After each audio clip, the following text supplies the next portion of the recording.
Hello, everybody. Thank you so much for joining us today.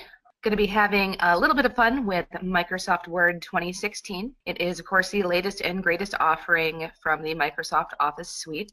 Going to go through and cover some things that might look a little basic, but we'll go in depth on them, and then cover some tips and tricks that you might not otherwise know about.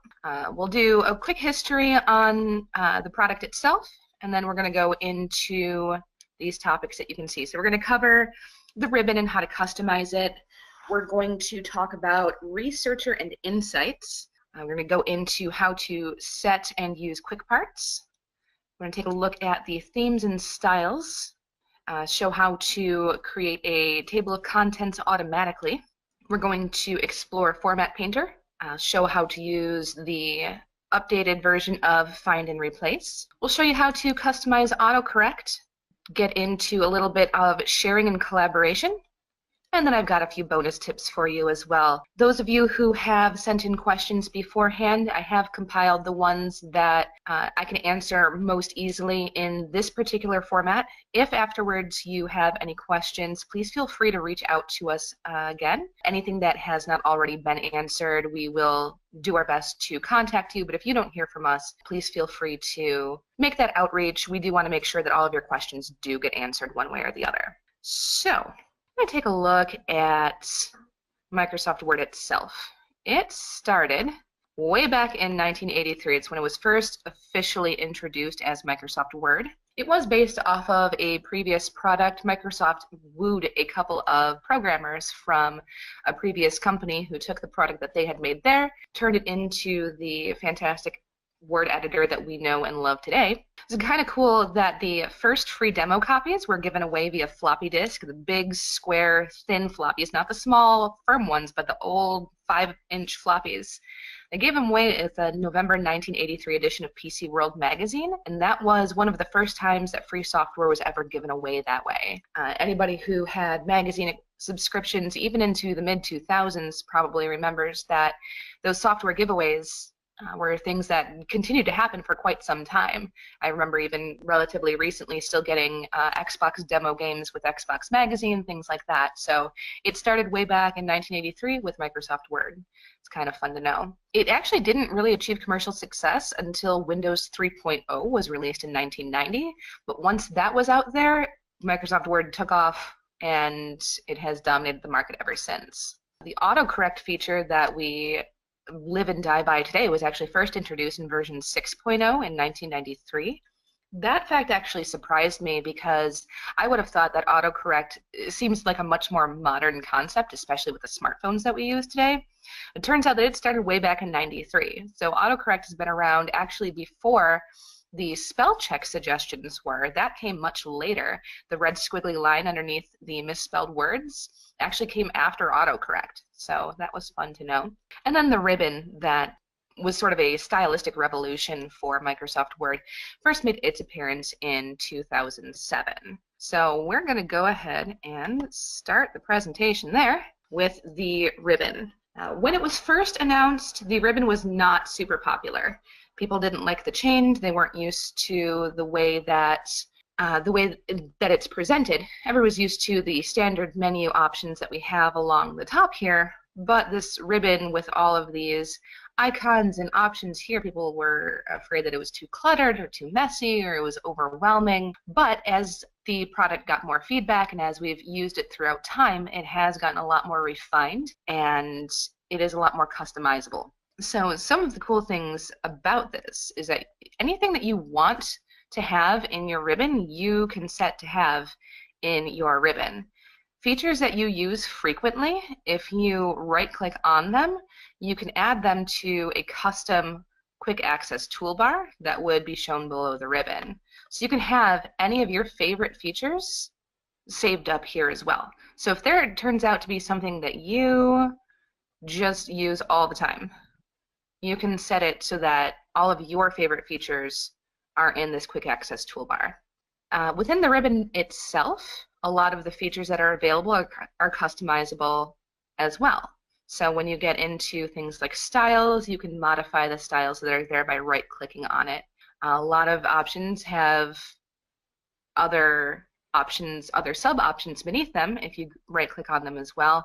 Otherwise, you can just add it to the ribbon, customize the ribbon, collapse the ribbon if you just don't want to look at it anymore, or if you need a bigger screen to see, you can open and close it with either the view tab or the view menu, or you can use the buttons that pop up as well. Going back over here to the Home tab, you can see that a lot of the overview in the ribbon is very well organized. If you think about it in the way of, what am I looking for? I want to add a shape. I want to add an element. Most of those items are going to be in Insert, along with formatting options under Draw, if you're doing individual shapes that you're going to freehand. Design is where you're going to find your themes and how to edit those. So this is all very well organized, and you can tell that they've taken a lot of input from the actual users as to how to structure this so that it is very, very intuitive. You shouldn't have to hunt too hard anymore in the ribbon to find the item that you are looking for. Even using it very often, every once in a while, I'll think of something that, I'd like to add this element, wonder where to find it. I take a guess, and it's usually right in front of my face. So it's very, very well designed. And with every edition that Microsoft does release, it is a little bit more polished. The nice thing about it, though, is if you have upgraded to the 2016 version and maybe you really like the way that something was set up in the 2010 version, you can go through and you can customize customize the ribbon and set anything that you want. So if there's an item that's missing, feel free to go through this list and add it. It populates the most popular commands to start. You can also look at all commands that are not in the ribbon. This is my favorite way to find something. If I'm looking and I don't see it, I'll choose the option for commands not in the ribbon, and it is all alphabetical. So it's very, very easy to navigate. Just take your best guess for how to phrase what you're looking for. Since I'm talking about how to phrase things, I do want to touch on one of the biggest changes for the more recent version of Microsoft Word.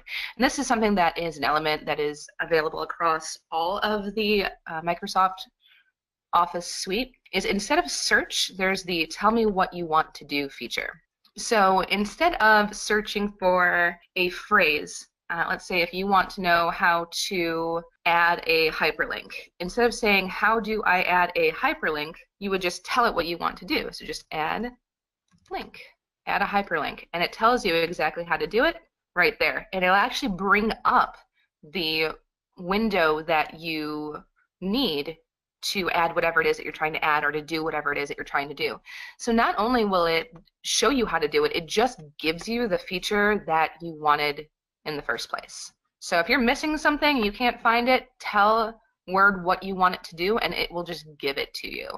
It's super intuitive, and it's actually a really exciting feature, I think, just because it saves so much time in that it just gives you the dialog box that you are looking for. It doesn't make you go hunt for it. It doesn't make you, read through a bunch of paragraphs to figure out, okay, how do I do this step by step? It just hands it to you. So very good feature. That is something, like I said, that is available in all of the Microsoft Office suite. So it's one of my favorite new features. Next thing we're going to look at is going to be Researcher and Insights. I've got my little custom template here. This is, or my example template. I just made up a little company newsletter for a company that doesn't really exist, but put in some elements that we might want to use during any sort of company newsletter that you might want to put out. So we've got some elements here, but I want to talk about Researcher first, just because it is one of the more quietly kept secrets of the most recent version of Microsoft Word. I actually saw on Facebook a couple days ago that there were a lot of college students who were just finding out about this feature and were lamenting the fact that they didn't know it existed earlier because it is so robust for students. It's a fantastic feature that was really kind of developed for students in the first place, but there are a lot of business applications as well. So for instance, in this mock newsletter that I have, I decided that maybe something that we might want to put in a newsletter, something that might, if you are IT company or some sort of information sciences company, that maybe a history lesson on some element of technology would be something that you would want to share in a friendly newsletter. That seems like the kind of content that maybe readers would be interested in. So in this hypothetical company, they're going to want to do a little history lesson about Windows 3.0. So a couple of options that we have here. If I highlight this and right-click, option here in the drop-down menu for Smart Lookup. So if I search this for Smart Lookup, it is a feature that you do have to enable. The first time that you try and use this feature, it's going to ask for some settings. It's going to ask for you to enable the information. Once you do it, it does load pretty quickly, and is a nice, robust feature. So what it's done is in this sidebar, it's done a search. Of course, it is a Microsoft product, so it does use Bing.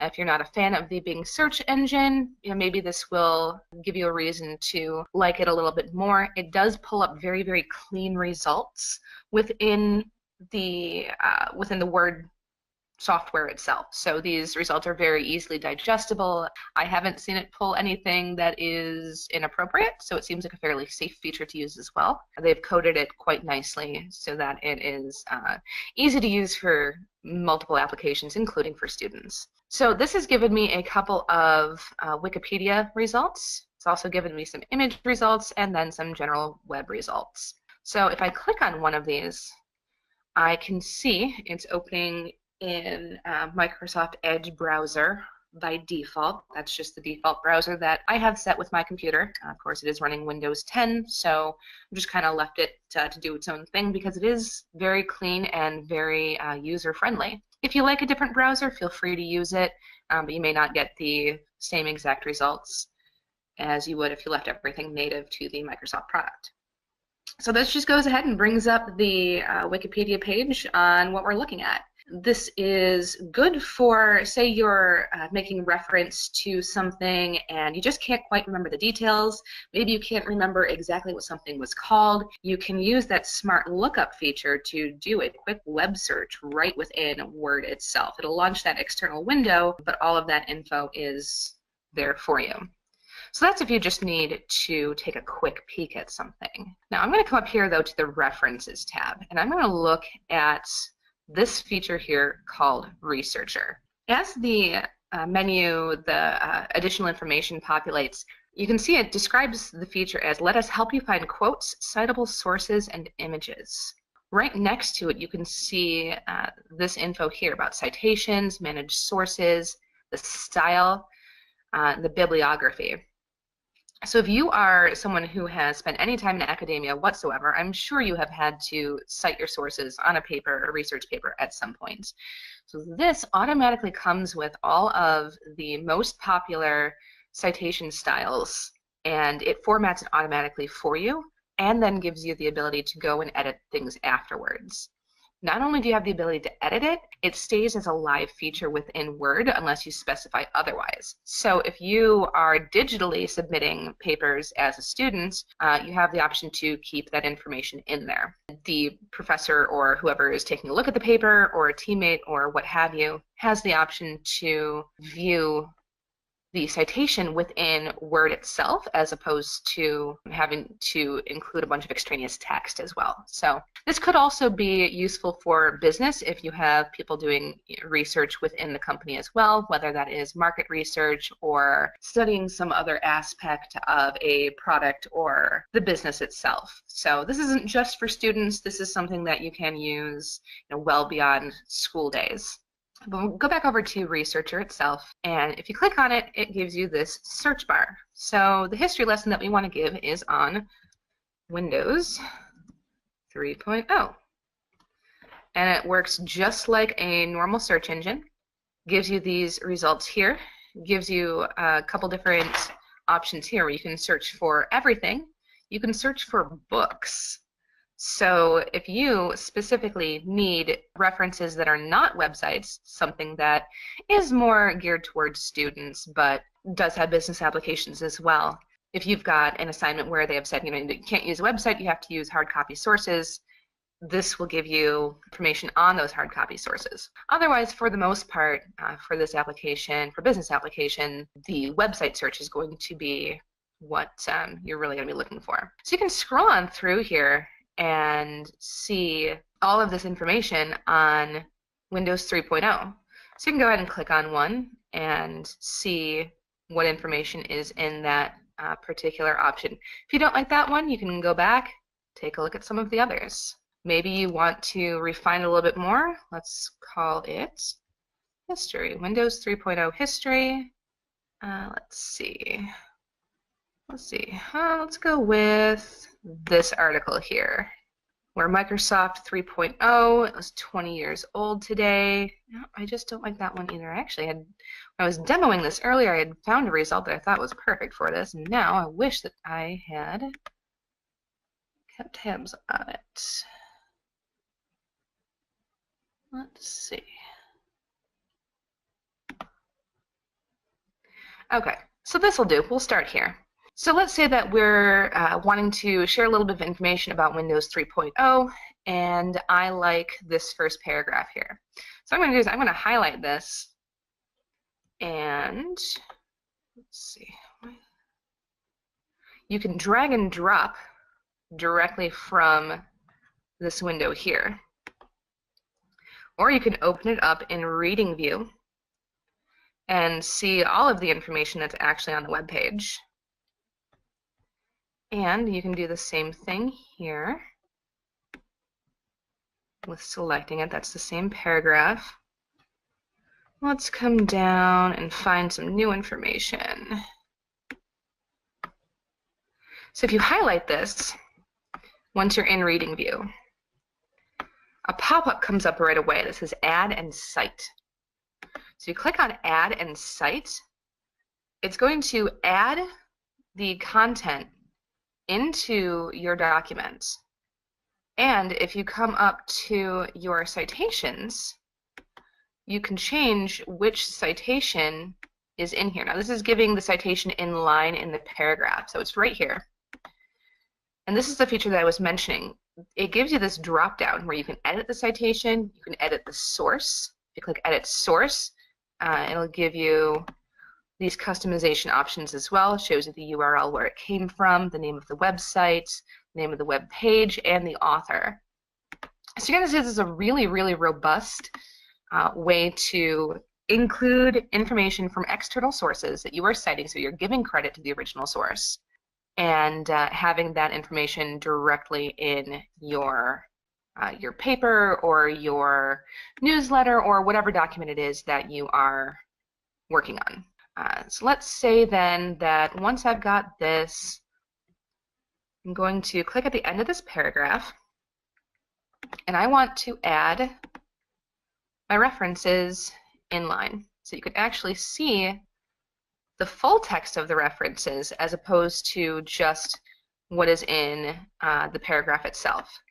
This is something that, especially if you're doing research of any kind, you are going to want references, a list of references in there so that people know that it's not research that you did yourself, it's information that you have sourced elsewhere. This now shows you the two websites that I've looked at, the two sources for the information. So once you're done with that, you can go ahead and close that pane. If you need to go back into it, go back to Researcher, and you can even see My Research.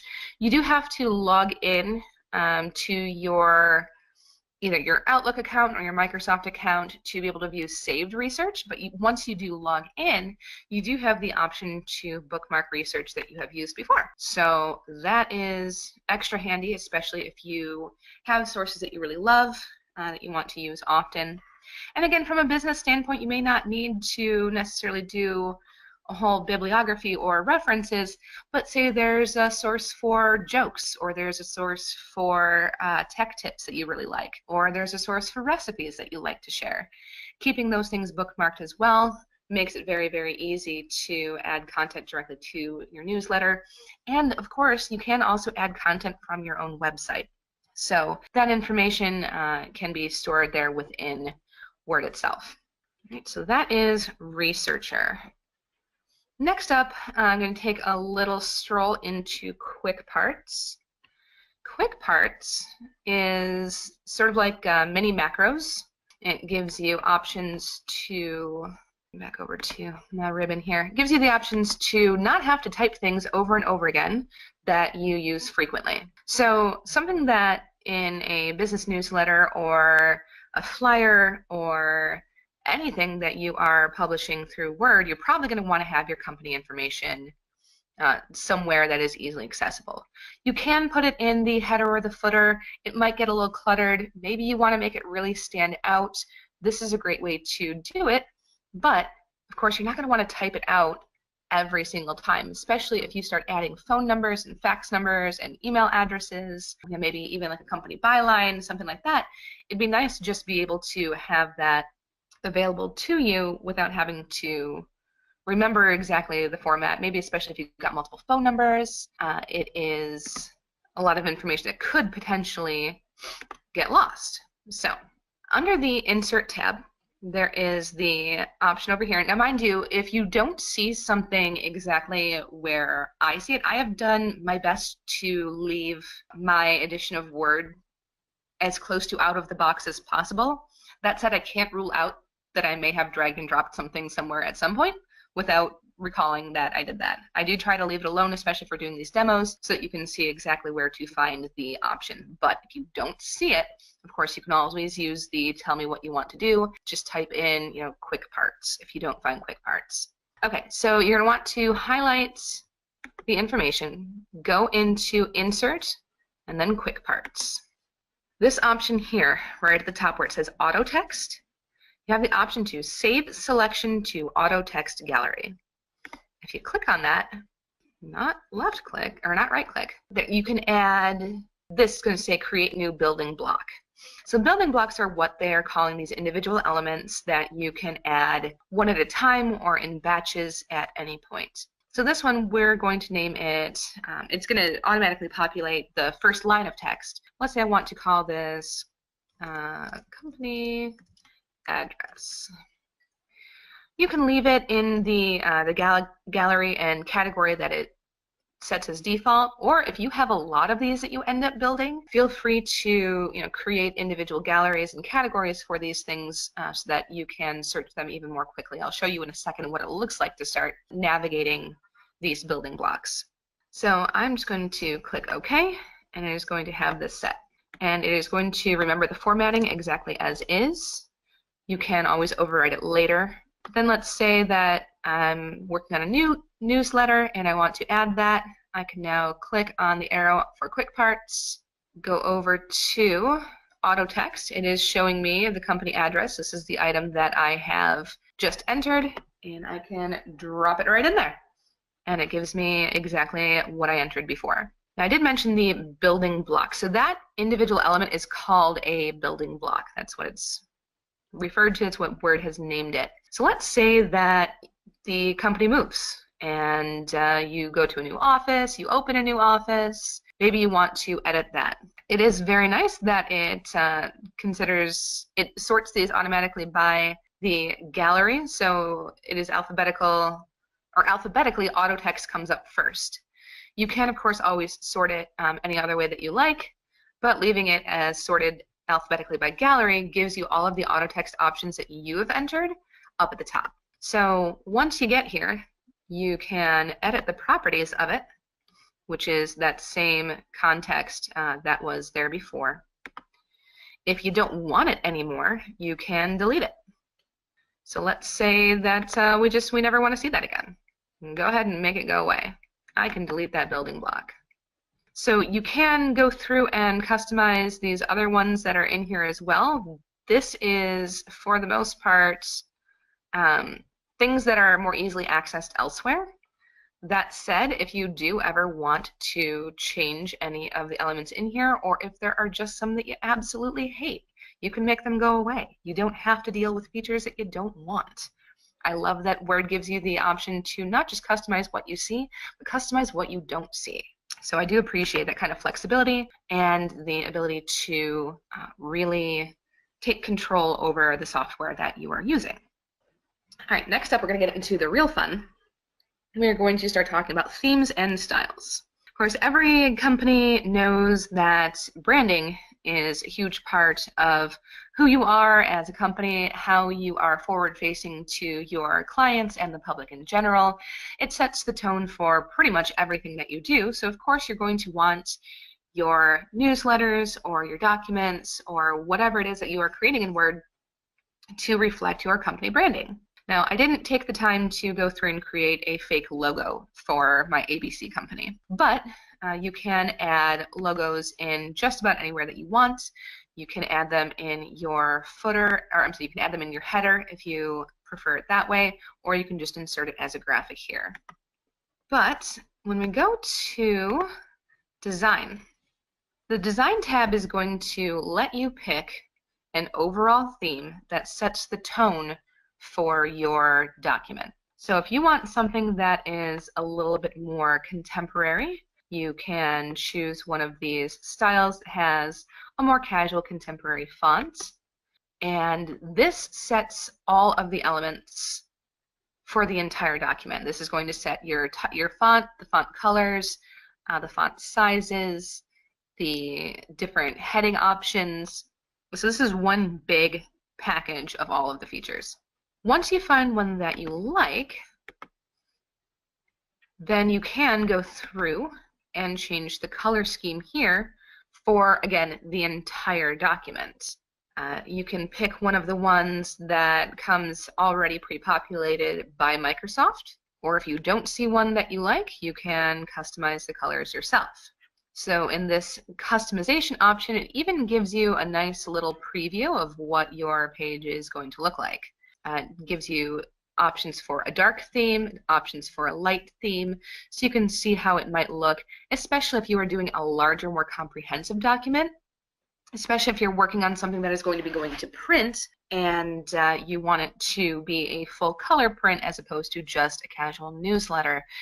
You have the option to see how all of those elements are going to look and customize them so that you have all of the options in a complete and robust theme as opposed to editing them piecemeal, starting from a blank document like I have here. So this is a great way to get started with the overall look and feel of your website. And if you use this the expander there, you can also see more of the options, and it does give you a real-time preview as well. So let's go ahead and pick one that looks a little more like a newsletter. I don't even know that I'm finding one that I love. So I guess we're just going to use one. We're going to pick this. All right, so these are themes, and again, you can edit them to your heart's content. You can change the paragraph spacing, you can add watermark, you can add page borders, all here, and anything that you edit in themes will affect the entire document. Now, if you want to make smaller changes to individual blocks, or if you just want to make a little bit more tweaking and customization, can come into styles. So now that I've got this overall newsletter and I've got my themes set up, I can start applying the elements of the theme via styles. So this line here, if I triple click, of course it highlights the entire item there. I can choose that I want this to be my title. Now, even though I don't necessarily love the fact that the font is as big as it is, setting the style element makes it referential to other elements within Word itself. Namely, the next thing that we're going to go over is going to be the table of contents. So it's important that if you want to automatically take advantage of some of the features that Word offers you as far as how the different pieces of this document will play together with other pieces, it's important to go ahead and use the styles and assign them correctly. So I am going to let it do that. So this is going to be my title. But I can right-click on it and modify. All right, so this font I like. The color black is good, but I don't need that font to be quite so big. So I'm going to bring this down to, let's see, let's just make it a little bit, right about there I think is good. And click OK. I'm going to make the executive decision that I want that on a second line. Okay, so now that kind of stands out as the title. Next thing, now that I've got these, the overall title set, I'm going to want to start defining the different sections. So this introduction I'm going to set as heading 1. And then within the introduction, I'm going to also include what's new as a subheading. So you can see that the heading 1 in this particular theme sets all caps, and this visual indicator over here, this little green bar, that is a style element that is within the theme that I'm currently using. If you don't like that particular element there, of course, that would be something that you'd want to go back into the theme, maybe select something different, or edit the theme so that that graphic element is not added automatically. And then the subheadings, or the heading level 2, increases the size of the font, changes the font face, and but it's not all caps. So you can see there's a little bit of visual differentiation there. And then employee spotlight, I am going to make it's, let's make that its own section, and then our history lesson can also be its own area. And you can also see that this references section here that came up is the level 1 heading in and of itself. For now, just for the purposes of the demonstration I'm doing, I'm actually going to remove this entire element, just because sometimes the elements like to hang out. Okay, that's better. It's still showing that it's there. All right, but it's visually not there. This is fine. Good enough for now. All right, and then how are we doing at the end? We're going to go ahead and set that as a level 1 heading as well. All right, so now that we've got all of these headings, the subheadings, and the title set, all right, what was the point of all of this? The next thing that I'm going to want to talk about is table of contents. Table of contents is especially going to be useful when you are doing longer and more comprehensive documents, especially if you're doing training documents or any sort of brochure that covers a catalog of your product or your services. So I'm going to come in here and decide where I want my table of contents to start. I'm going to want it on page 1. I can put it after the introduction if I want, but I'm thinking that for these purposes, I'm going to put it right here after the title.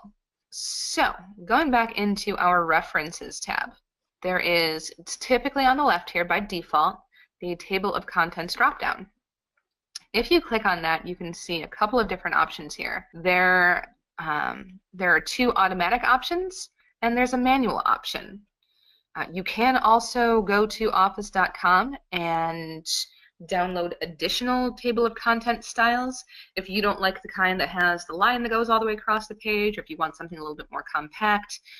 There are as many iterations of these default templates as you can possibly imagine.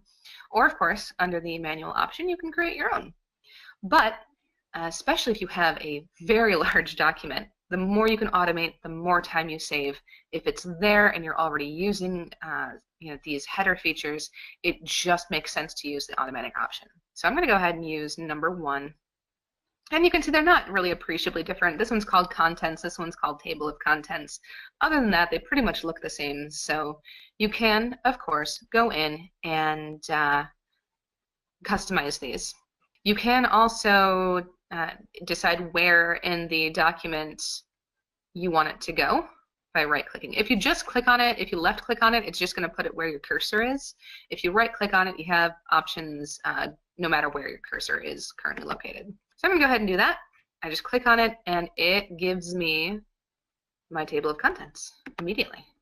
It's already there. It's formatted. It shows page numbers. And you can see the difference between the level 1 heading and the level 2 heading. So the level 2 heading, when we assigned that element, or we assigned the what's new section as that element, you can see that it's indented. It shows that it is something that falls under the introduction category. It lets you really organize this very, very cleanly and with very minimal time. I mean, you saw I spent a lot of time talking about it, but it took 1 click. So it was done that quickly, that easily. Now let's say that you've set your table of contents, but then you go through and you add some more elements, or you move some things around, and now your table of contents is out of date. It's not reflecting what's actually on the page. All you have to do is right here click Update Table, and it will update you can see in the description, after you hover over it for a second, it says it refreshes the table of contents, so all entries refer to the correct page number. This is also good if you, for whatever reason, change the page numbers. Let's say that you don't want the first couple of pages to be numbered page 1. Let's say that you are considering a table of contents to be before the actual first page in the document. You have the option to change that there. And it would then show you the accurate page numbers. Or if you just end up adding enough pages later, it'll update that count as well for you. Moving up, let's start talking about the Format Painter. I love the Format Painter. Format Painter makes it so that you can set an element, make a ton of tweaks to it, and not have to remember all of the steps that you took to customize a specific element. So let's say over here on our last page, I've got this, the address right here, and I want to make that stand out a little bit. So maybe what I'm going to do is I'm going to come up here and draw a shape.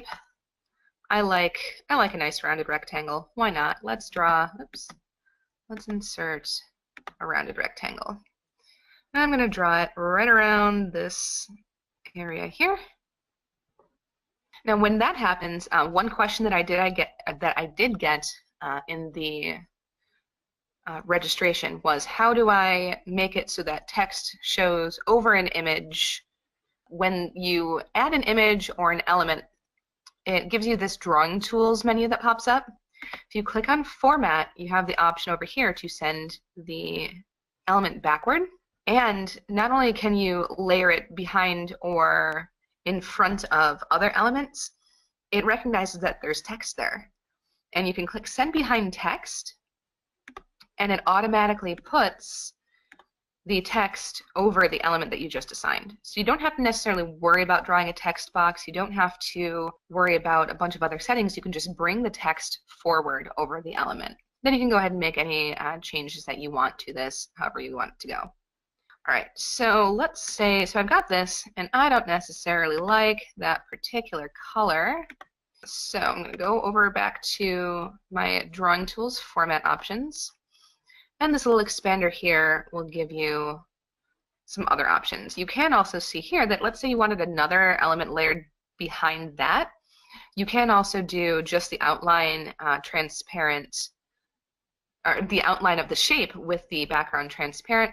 Or you can make the color in the element semi-transparent, so it kind of colors what's over the image, but it doesn't block it out completely.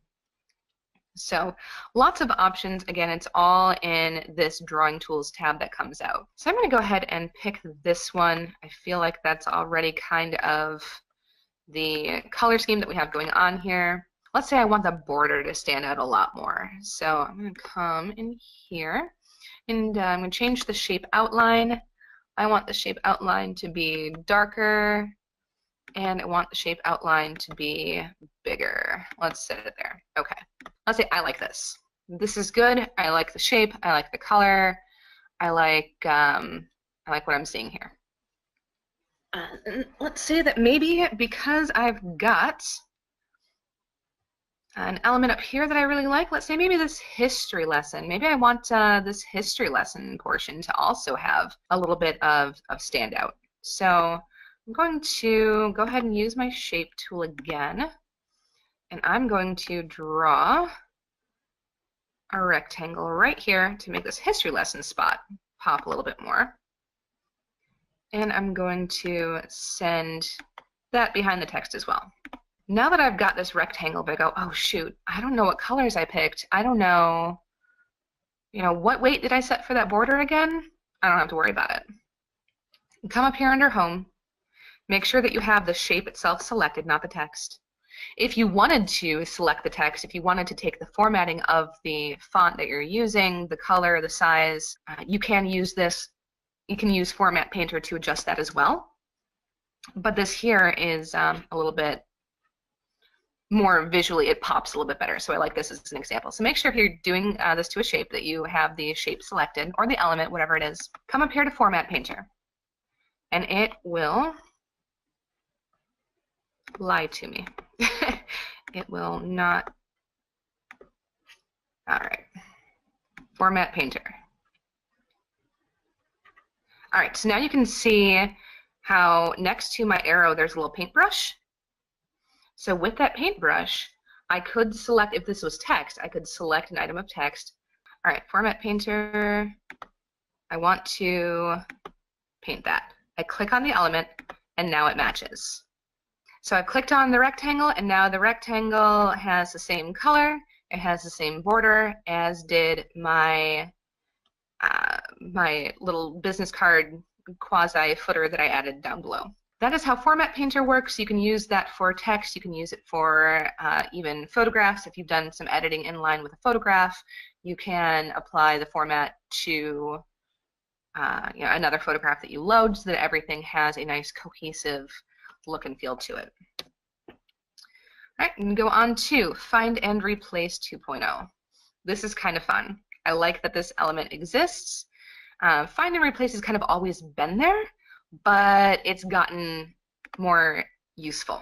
So we all know that if there are, let's say that you've got a document about your CEO and his name is Alexander, but now he wants to be called Alex, you can go through the entire document. You can find and replace the name Alexander and change it to Alex. Pretty much everybody knows that is a thing that you can do. But when you use the new version of Find and Replace, you can also find and replace formatting. So you can see in here I've used the italics option to add some weight to some elements. But let's say that I don't really think that it's giving enough weight, but I don't want to go through and find every single one that I've assigned that format to. What I can do is in the Replace tab, can come down here and find things that are in a specific font. I can find things that are in a specific style. You can find elements that are in a specific size. You can even find color. You can search the entire document for different formatting options and then replace them quickly. So, and then if you go over to Replace, you can replace it with, again, click on Format, and I'm doing font, but you can also see there's a ton of other options that we can get into and play with. Let's say that I want everything that's italic right now, I also want it to be bold. I want it to be in, let's see, we're using this teal, so let's do this teal color here. And I could even change the font if I really wanted to, but we're not going to go too crazy. So I'm going to do this, click Find Next, which is the same way that's always gone. It gives me something that's in italics, and I can hit Replace. You can see it makes it bold, and it changes the color. If I know for sure that I want to do it to everything, I can do it to Replace All. It tells you how many replacements it has made. So this has gotten so much more useful than it ever has been before, especially if you're changing company branding, especially if you have an older document that needs some updating. You can now do the search and replace for all kinds of different elements where you can change the color, you can change the font, you can change the look and feel without having to go through and manually find all of those pieces. So super exciting, and as you can see, there are even more menu options down there. There are very few limits to what you can do with that now. I definitely encourage you to dig in and play around with that one. I could spend probably an hour just on that in and of itself. Autocorrect, how to make it work for you. One thing with autocorrect is that sometimes it corrects things you don't necessarily want it to be correcting. I know that it's become sort of a point of humor in this day and age that autocorrect can cause some communication troubles, if we're phrasing it delicately. Since autocorrect does exist within Microsoft Word, we want to make sure that, especially in a business context or in an academic context, as we spoke about a little bit before, that we're not getting caught in those pitfalls. So there are a couple of different ways that we can access the settings for autocorrect. Let's say I typo this word, and it gives you the red squiggly line. Of course, you can right-click on it, and it'll give you the correct spelling. But it also has this little arrow here to where you can ask it to read the word aloud. Say that you think you know you've got the right word, but you're not sure if that's the way that it's pronounced is the version that you're using. You can click on this, and it'll read the word aloud to you. You can make sure that you have the right word. It also gives you a couple of synonyms there as well, so that if you also, it just gives you another visual cue whether or not you're using the word that you are intending to use. Now let's say that this was a proper name. You can, of course, add it to the dictionary. That's a feature that has existed for quite some time. If you never want it to give you that red squiggle again, you can add it to the dictionary, or you can just ignore it. So those aren't new, but I like to touch base on them. You can also add it to autocorrect. Where this feature becomes useful is, let's say for whatever reason I am constantly misspelling the word anticipated, and I'm misspelling it the same way over and over and over again. For whatever reason, my fingers don't want to type that word the way that it's supposed to be. I can add it to autocorrect so that it catches every time I'm making that repeat error and just fixes it for me. So you can have autocorrect work for you, especially once if you've noticed a pattern in your personal typing style, or just repeat mistakes that are happening, let it work for you. There is also the last menu option here is autocorrect options. You can hop in there that way. I do just also want to show you that if you go to File and Options, let's say that you don't have something that's misspelled, so you aren't sure how to get to the autocorrect options. If you go to Word Options, it is under Proofing, and then right there are autocorrect options. This does also give you some options here to edit the autocorrect the way that it functions, that it doesn't give you from the right-click menu. So if you aren't seeing something in the right-click menu that you want to use, go through the menu through File, and you might be more likely to find what exactly you're looking for. This, however, does also apply to all Microsoft Office programs. You can see that this is something that it does specify that it's for the Office suite, not necessarily just Word. It does also have a section down here for when correcting grammar and spelling in Word. So this is an additional option here as to the autocorrect options screen, which is what will pop up if you use that right-click option. So this is the screen that comes up if you right-click. It does give you some of these default ones.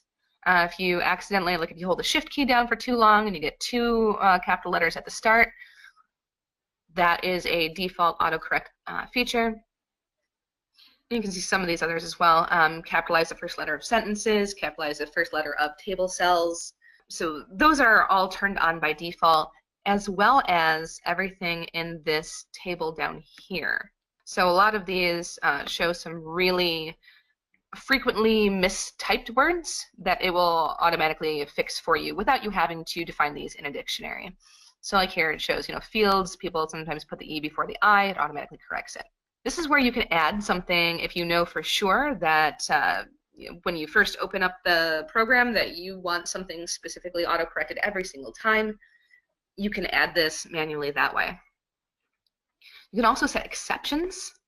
So if you have a company name that is maybe missing a vowel, that is a fairly popular way to reference company names, or there's lots of products that we use within our businesses that have some spellings that are close to the actual word, might get caught in autocorrect, you can set exceptions so that it does not correct those.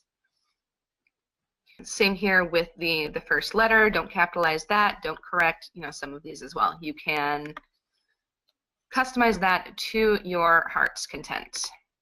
Auto format as you type also has a couple of options in here that you will find useful. By default, it is going to change your ordinal. So if you have things like first, second, third, it will take the ordinal there and put it as a superscript, which means it'll be in smaller letters towards the top of the number. It's just a little bit more visually pleasing. If for whatever reason you hate that it does that, you can come in here and turn it off. Same thing with changing the quotes, fractions, and hyperlinks.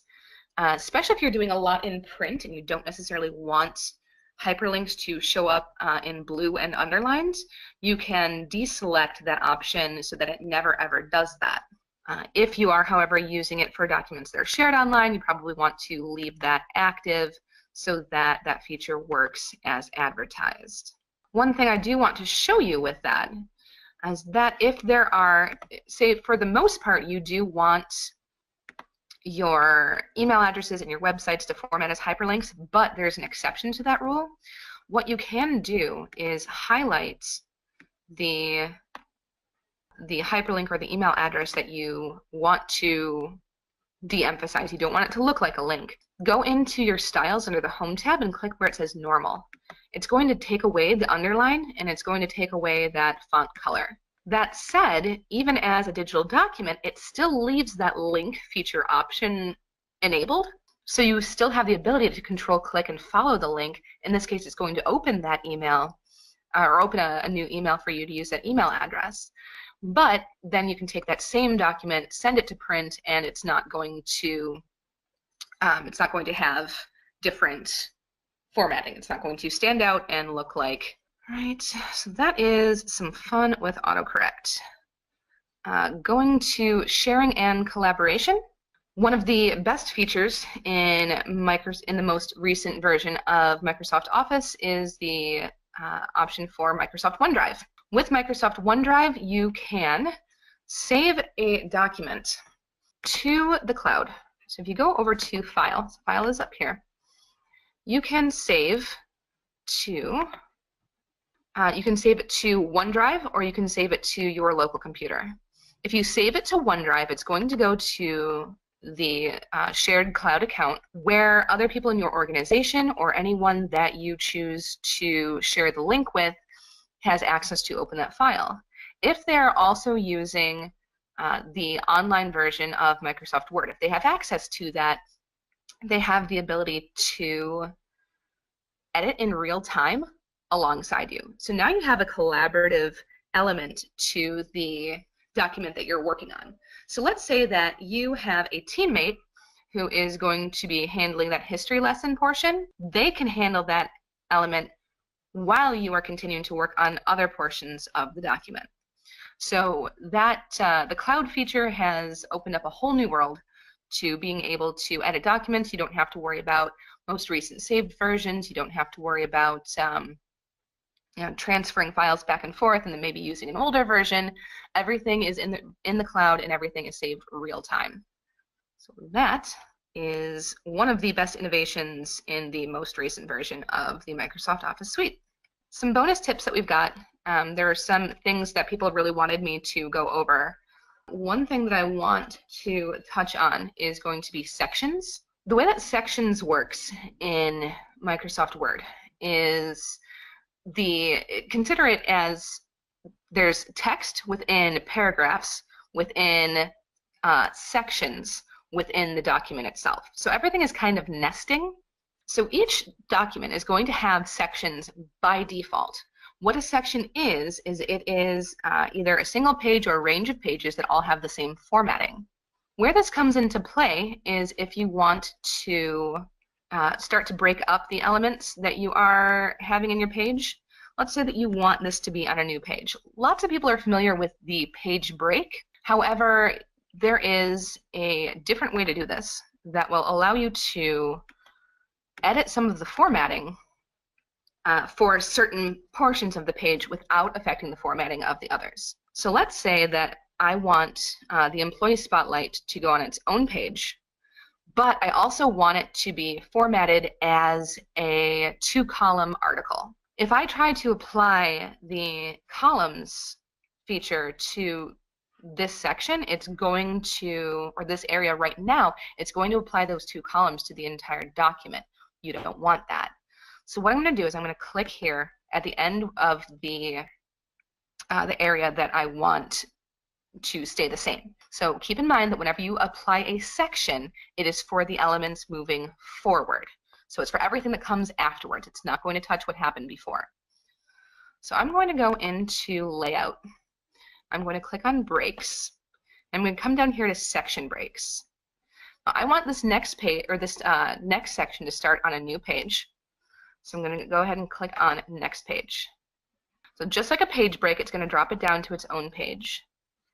Now that I've done that, though, I don't want this history lesson and the rest of it to be to follow the formatting that I'm going to set for the employee spotlight. But I also don't want it to go to a new page. So what I can do here is come back into Breaks again and select Continuous. Again, keep in mind that my cursor is at the end of the element that I want to have the previous formatting, and it is before the element that I want to have its own formatting. So I'm going to click Continuous, And now there's a break there, but it is not going to a new page. So now I can take and edit this Employee Spotlight section. So within the Employee Spotlight section, if I want this to be in 2 columns, I can just come up here, hit columns and 2, and it puts that into 2 columns without affecting the rest of the page. So sections is a fantastic way to define individual formatting areas and keep it to edit that formatting without editing the formatting of the rest of the page. So I went to undo that, and just one thing I want to show you is even within that element, what I can do is ignore the header and select just the text and move that into 2 columns. So now I think it looks a little bit better that way. But if I wanted to add a picture of Sally, who is the employee that I'm handing the spotlight to, you can add that, in line with this as well. So that's kind of nice. One other thing that I want to do super quick. Oh, that did not. Why did you not follow? Oh, because those aren't linked together. That's why. Aha. Okay. Actually, that would be a good thing to go over as well. So this would be a great place because this the text moved down, but the image itself didn't. So maybe before this would be a great place, after this element here would be another place to insert another break. So this one I'm just going to do just a page break because I don't need it to be special formatting. So now that goes down there. That can be on the last page. That's a nice element for the the closing page for this little workbook that we're doing. One other quick trick that I want to show you right now is how to do a line that you can type on. A lot of times when, let's say, you're filling out a form, you'll type name and then give a bunch of these underscores, and that's fine in print, but then if you wanted to type on it, you come and put my name, it moves the line itself. A different option for that is if you do 3 dashes and hit enter. Oops. There you go. All right, so do 3 dashes, you have to do it on a new line. So if you do 3 dashes and then hit enter, now you have this line you can type on, and the line stays where it is and it does not wrap around. So that is just something I see a lot, especially in documents where people want a form to be filled out, but they want you to email it back as opposed to printing it and giving it back. It's just a nice feature to know that it exists in there. It's kind of hiding. It doesn't really advertise itself, but it is there. Last thing I'm going to touch on is going to be mail merge. The #1 thing that people were requesting in this demo was mail merge. Now, the best thing about this version of Word is that mail merge is as painless as it possibly could be. There is a mail merge wizard that will take you through step by step exactly what you want to do and make it as painless as humanly possible. So under mailings, if there's this start mail merge button, and down at the bottom it says step-by-step mail merge wizard. So it opens up this mail merge element here. You can, oh, it's actually taking me because I was doing this earlier. Let's start at the top, excuse me. So it gives you the option to select a document type. This is going to be a letter. You can also obviously do email or envelopes or labels if you're doing something different. Down at the bottom it says next starting document. Go ahead and click on that. We want to use the document that we have right here. This is what we're going to be mailing out. You can also start something new from a template or start from a different existing document. We're just going to use what we have in front of us because this is what we want to mail. Next, select recipients. So you want to use an existing list. You can also type a list manually if you wish, or you can select from your Outlook contacts. I don't know why that word wouldn't come out right. However, a lot of us have an Excel file or spreadsheet file that has all of our contacts in it. So I'm going to click here where it says select a different list. I'm going to come to my documents where I have saved my address book. Now, of course, where you save your address book or what you title the file is going to be up to you, but this is what I've got here. Keep in mind that if you have any headers on your columns in that address book, that you have this box down here at the bottom checked. It will ignore the first row of data rather than try and mail something to your headers. Say OK on that. It gives me the 3 addresses that I have loaded. I can sort them, I can define them, filter them if I like, or I can just click OK and send it to everybody. It doesn't give you any kind of pop-up or anything once it's successful. It just loads those in there. So you can click on Next to write your letter. Well, my letter is already written, but let's say that I want to put the address in the top. Say maybe I'm mailing, maybe this is like a trifold that I'm mailing, and I want the addresses to be printed on automatically. So if I click on where it says address block, it gives you some different options to choose how you want to format the name, how you want it to appear, based on how formal it's going to be. I'm just going to click the default. Oh, you can also change whether or not you want the postal address or if you just want the person's name in there. And what it does is, if you see it, it puts this in kind of a little bit of a code block, if you will. You can move that address block anywhere that you want. Make sure, though, that if it starts a line that you do hit enter to put a break in. Otherwise, it's going to start the existing text right after the end of the address block. So make sure that you do give that some room to breathe in the document that you're preparing. And if you forget that step, don't worry, because when you go to preview your letters, it's going to show you a preview. And you can come in here and you can change the font, the size of this as much as you want, so that if you want this bigger or bolder, if you want it smaller or more simple, maybe you want it to fit in an envelope with a window, you can change it so that it fits however you like. And then at the end, you just complete the merge. You have the option to print, or you have the option to edit individual letters if there were changes that you wanted to make to anyone that you know for sure that you need to make a quick change to, however you want that to go. But for the most part, you can just go to print, send it to your printer, and you're done. It's going to print one for every person that was in your mailing list, and you're good to go. So that is how we have that there. That is mail merge. All right, that is everything that we have for today about Microsoft Word. Please do keep in mind that our next webinar is going to be on January 25th, same time, 2 p.m. Eastern, 11 a.m. Pacific. The topic we're going to be covering is going to be Microsoft PowerPoint. So much like we went into some of the lesser known but very powerful features of Word, we are going to do the exact same thing with PowerPoint, and I don't know if you can tell, but I kind of love PowerPoint, so I'm looking forward to that one as well. That is going to be everything for today. Thank you so much for joining. As I mentioned before, if you do have comments or questions that did not get answered, or if you did not get a response as of yet to your previous submissions, please do reach out to us. We are more than happy to help continue your education about Microsoft Word and make sure that you are good and comfortable with the software. Thanks so much, everybody.